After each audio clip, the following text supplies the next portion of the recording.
Kas prisimedat Edas, Edis ir Edys multiplikacinį animacinį filmuką, tai vat vienas charakteris iš jų, veikėjas, kitaip sakant, lietuviškai, sugrįžo. Tiksliau, atvyko mane sugrįžo, nes čia pirmas, čia man atrodo yra Edas. Neatsimenu iš tikrųjų kuris, nes jie 3 buvo. Tai visas bundle kainuoja 1800 V-bucksų, tai gaunat backlingą ir gaunat pikeksą bei skiną, o vien tik skinas, tuoj pasikeičiu ranką, kainuoja, man atrodo, 1500 V-bucksų. Žodžiu, toks, nežinau,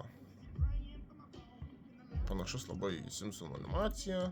Čia Lego versija, aišku, kvailesnė, bet to ofisą jau mes matėm ir šiandien įdėjo, man atrodo, naujus kedukus, kam įdomu, šiaip realiai, pinigų mėtymas.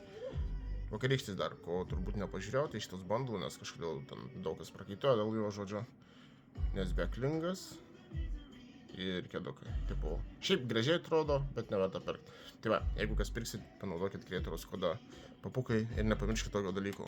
Mažiukai vaikučiai, ne jums skirti video, tai pūskite iš čia.